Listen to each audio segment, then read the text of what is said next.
नमस्कार दोस्तों, second chapter में अपने एक और टॉपिक की आज बात करेंगे। चोल प्रशासन, कला व साहित्य।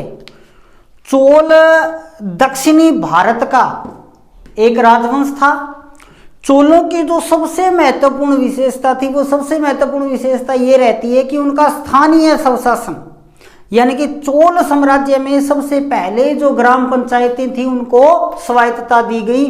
तो प्रशासन की भी अपने बात करेंगे, सबसे पहले अपने शासकों की बात करेंगे भी शासक किस प्रकार से रहते हैं। दक्षिणी भारत का एक बहुत ही सशक्त जो राजवंश था वो था श्रीलंका। श्रीलंका के अलावा बहुत सारे जो अरब सागर और बंगाल की खाड़ी में जितने भी द्वीप हैं उन सभी द्वीपों पर अधिकार करके एक वृहद साम्राज्य की स्थापना की। तो एक एक शासक की अपने बात है वो करेंगे। अब देखिए, चोलों का जो प्रशासन है उसमें राजा कहाँ से प्रारंभ होते हैं? अखफ हरप्पे ने क्या किया? चोल राज्य की स्थापना की। स्थापना के साथ ही वो अपनी राजधानी बना देते हैं उरेयूर को अपनी राजधानी बना लेते हैं। एक छोटे से साम्राज्य की स्थापना कर देते हैं। उसके बाद में जो दूसरे शासक आते हैं करिकाल क्या करते हैं? कावेरी नदी के किनारे पुहार पतन बनाते हैं, जिसको वर्तमान में कावेरी पट्टनम कहते हैं। इस बंदरगाह का निर्माण करवाते हैं और एक नौसेना भी यहां बनाते हैं। नौसेना इनके द्वारा बनाई गई थी, नौसेना की स्थापना इनके द्वारा की गई थी।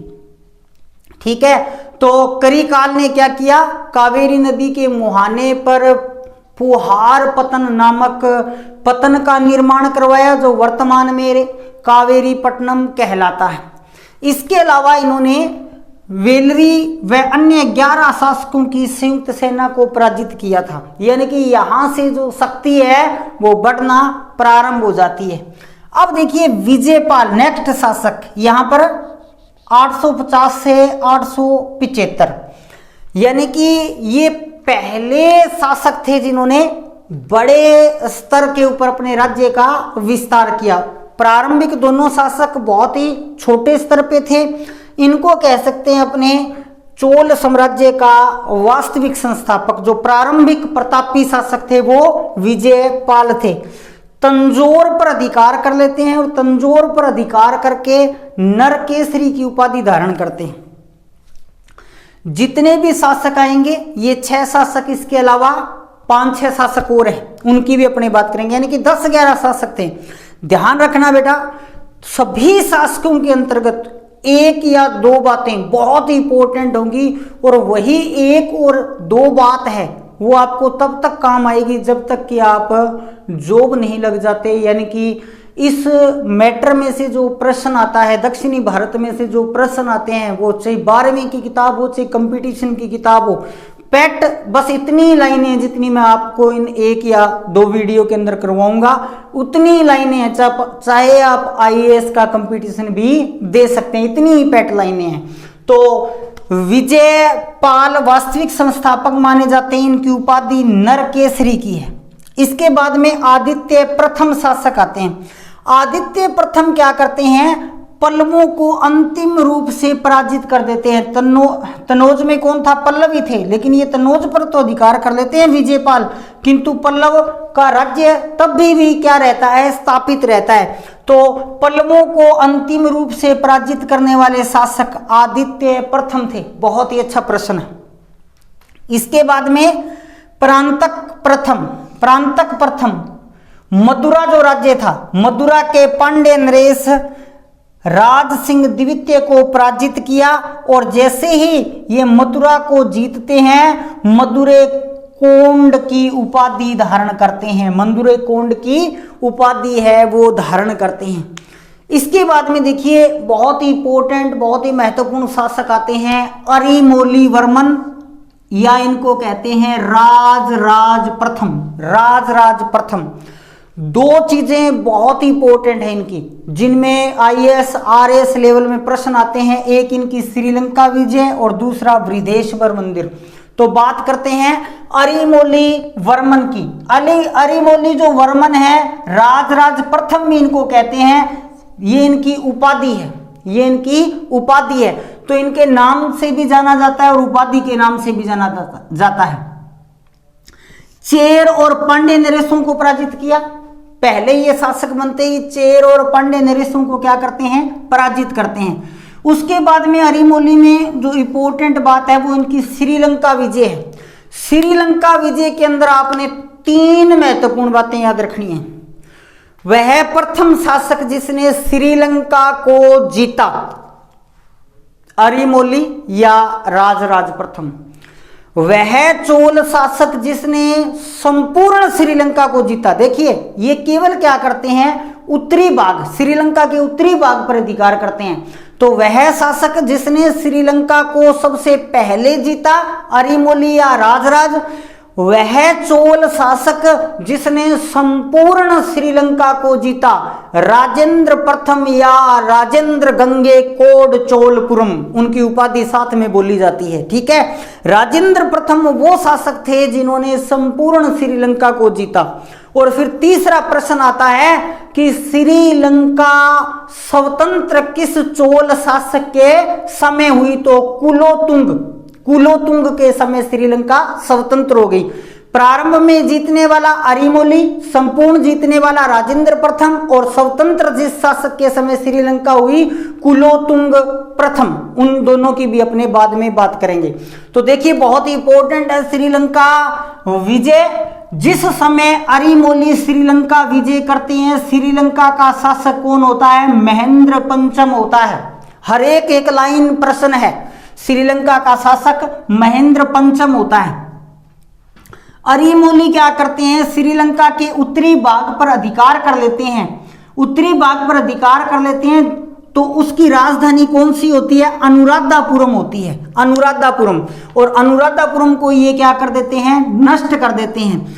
अरिमोली ने श्रीलंका के उत्तरी भाग पर अधिकार कर राजधानी अनुराधापुरम को नष्ट कर दिया और उस राजधानी को नष्ट करके नई राजधानी बनवाते हैं। कौन सी?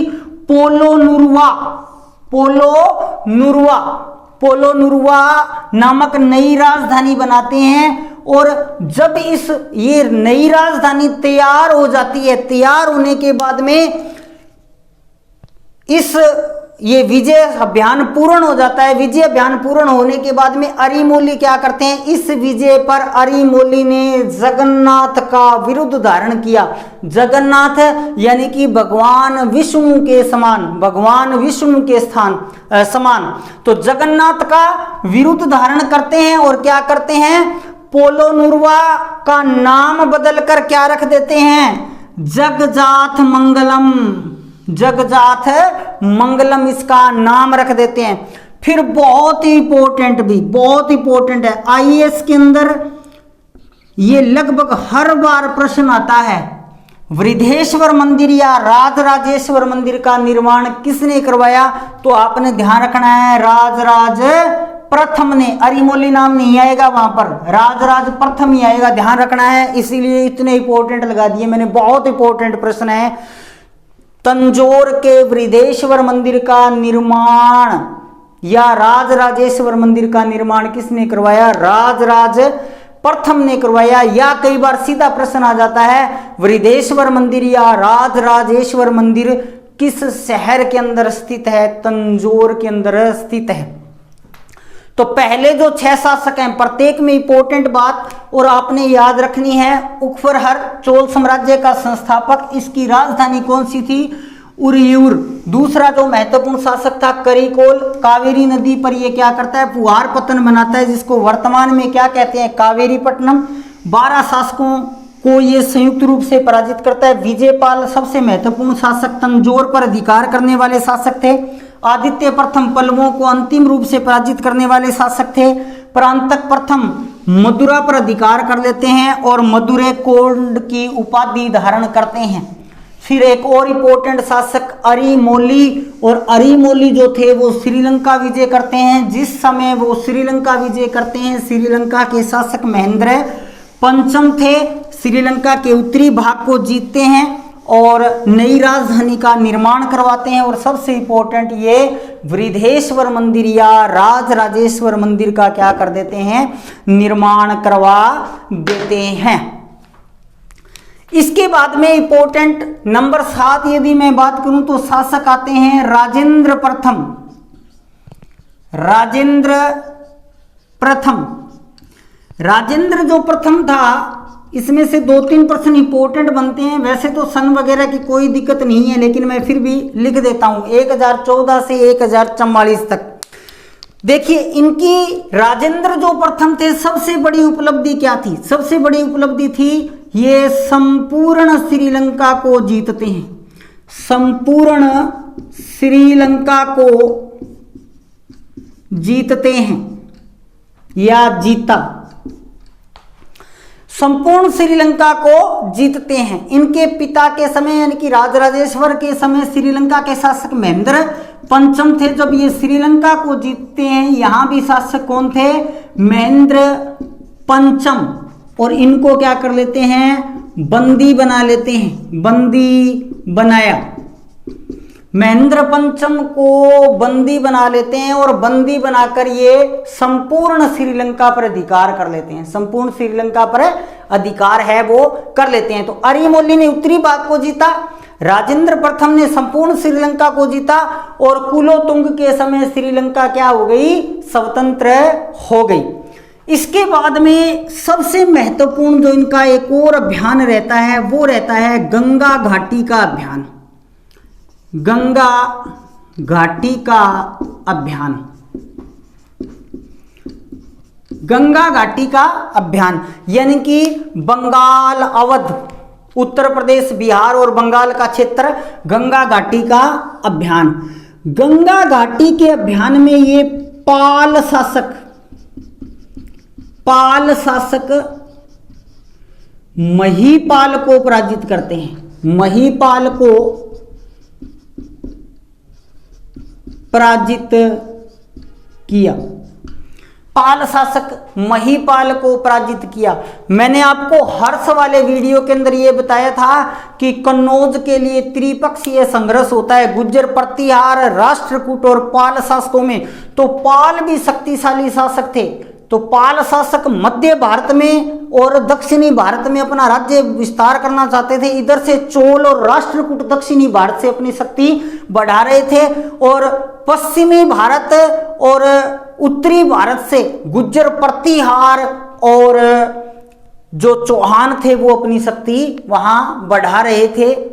तो ये सारे राजवंश अब राजपूत राजवंश आ चुके हैं और आगे के जैसे जैसे लेसन आएंगे अपने राजस्थान या भारत के अन्य राजपूत शासकों के बारे में पढ़ेंगे। तो गंगा घाटी का अभियान होता है बहुत इंपॉर्टेंट अभियान। पाल शासक महीपाल को पराजित किया और महीपाल को पराजित करते ही इस अभियान के अंदर वो उपाधि धारण करते हैं गंगे कोंड चोलपुरम की। गंगे कोड चोलपुरम की उपाधि धारण की। उपाधि धारण की किसने? राजेंद्र प्रथम ने।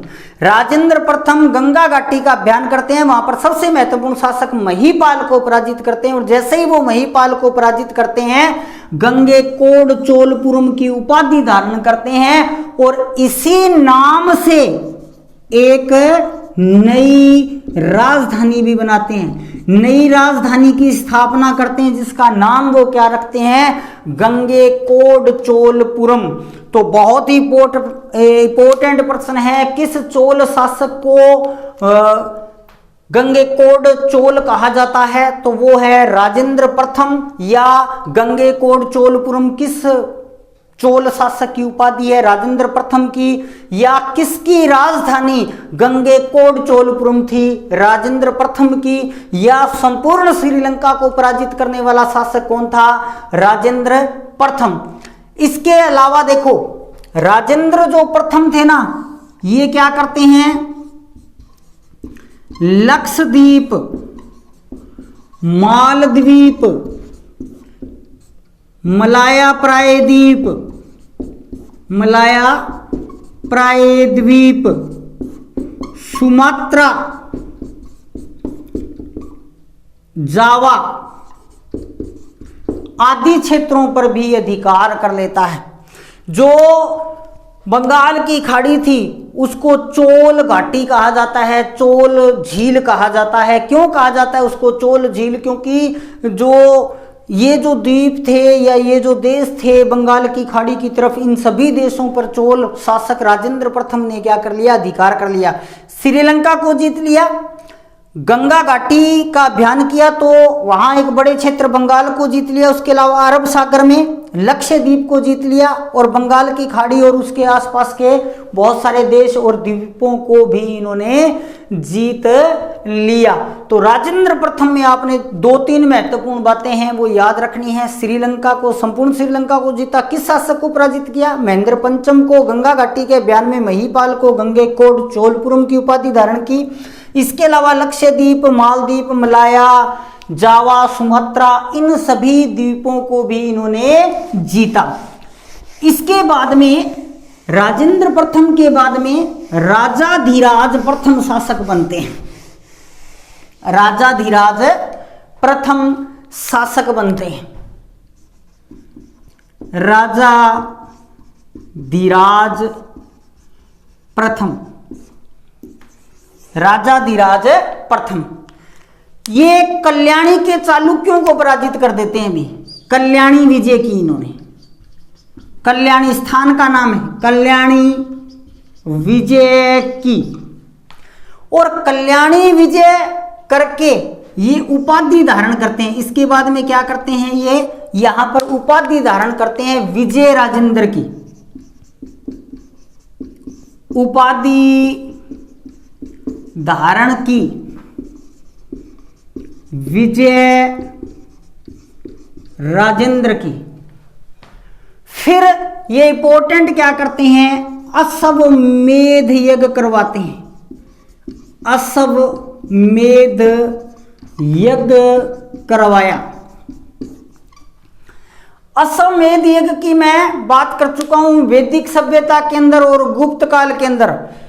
अश्वमेध यज्ञ के अंदर एक अश्व यानी कि एक घोड़ा छोड़ा जाता था और घोड़ा जिन जिन क्षेत्रों से गुजरता था बगैर प्रतिरोध के, यानी कि दूसरे राजा के क्षेत्र में चला गया, राजा ने नहीं पकड़ा तो इसका मतलब वो राजा उस राजा के अधीन हो गया जिसने घोड़ा छोड़ा है। तो इसका पहला उदाहरण अपने को वाल्मीकि रामायण में मिलता है।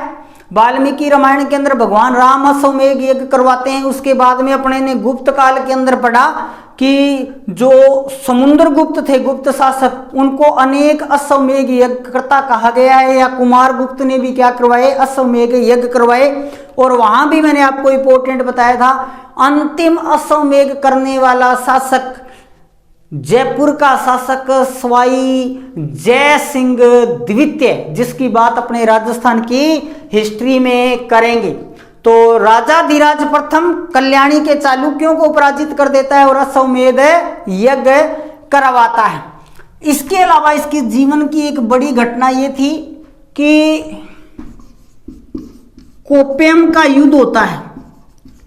कोप्पियम युद्ध में मारा गया। ये कोप्पियम के युद्ध में मारा जाता है।